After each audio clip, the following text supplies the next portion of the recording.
Great thriller of a game that went down between the New York Knicks and the Atlanta Hawks. Crazy thriller game right there that just freaking went down yesterday, man, to the wire. Hawks won 107 or 106. The New York Knicks led at the fourth quarter by 14 points. They ended up blowing that. The Hawks won the fourth quarter 28-15. CJ McCollum had a night, 32 points, 12 for 22, 3 for 10 from three. Not the good of the 3 point, but he was cooking at the end in the fourth quarter. He probably had like 12 points himself, 12 to 15 points himself in that fourth quarter.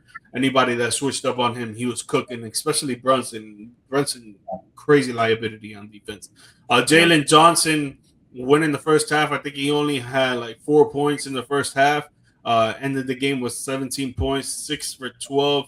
Shot 50% from the field. It went 0 for 3 in threes, but he went to the free throw line 5 times and made all of those. Had 8 rebounds, 3 assists. While Ukangu, I also had 15 points. He helped out there, 6 for 9 from the field, 2 for 3 from 3, and 8 rebounds as well. And then Jonathan Kuminga, 17 points off the bench, man. Great trade for them right there. He's really putting on a show for them. That's like Golden State tons of plays. Yeah, right now for real. 7 for 12 from the field, 1 for 4 from 3. Didn't really shoot good, but he got to the free throw line for 6 shots. He only made 4 of them, 4 rebounds. And then on the other side, Jalen Brunson, 29 points. The starting 5 had 10 plus points, right? They did good. They did what they really did. Just to get your view before I start getting into it, how do you feel about the Knicks blowing that lead and letting the Atlanta tie the series? But no, I mean, like you said, like Brunson has kind of shown himself as a liability on the defensive end. And you look at it, 29 points in the game, like, oh, wow, like that's great. But then you look at his plus minus, he's only a +3. Like the lack of defense that he's giving the Knicks at this point, it's getting exposed by the Hawks in the playoffs. And the Hawks have probably the best defensive guard duo in the league right now with Nickeil Alexander-Walker.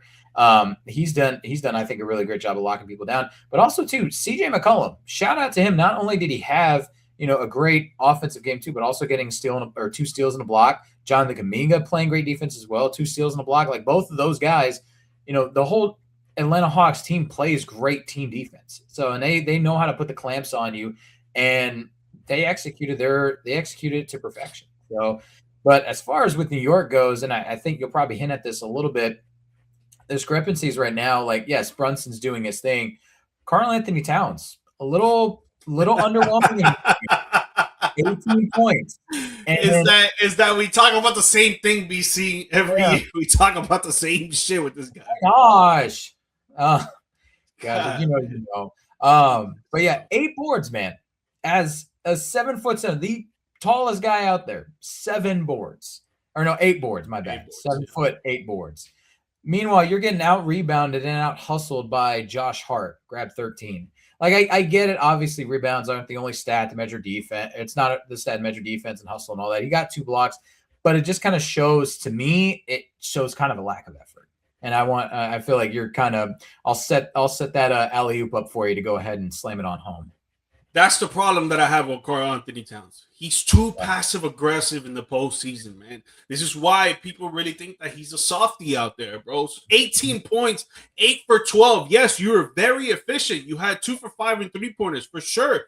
But why are you not taking 20 shots? Why are you not taking 15 shots? Because you're too passive-aggressive. You go out there and you're just lollygagging on offense or defense as well, running down the court. Oh, my gosh. Like, going like that and stuff. Like, Zesty is motherfucking in the game right now. Dude, like, he needs to be aggressive, dog. Like, he needs to be thinking, yo, I'm dropping 40 and grabbing 15 rebounds every single game, bro. If not, they're not going to win.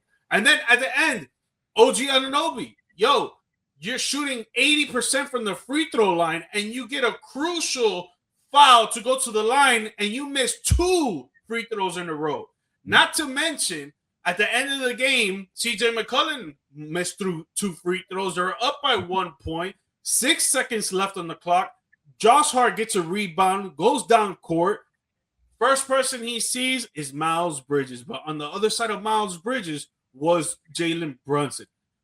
I get that you have 6 points, and you're just, I'm sorry, 6 seconds, and you're just like, yo, I gotta get up a shot, I gotta get up a good shot. But I'm sorry, in that situation, the guy that has been bailing you guys out and has been hitting big shot after big shot after big shot is freaking Jalen Brunson, and you don't give him the ball to hit the shot at the end, or maybe go through the free throw line where he loves to draw the free throw and he knows how to draw it because he's so intelligent on offense, and you don't give him the ball with that seconds Well, left in the game.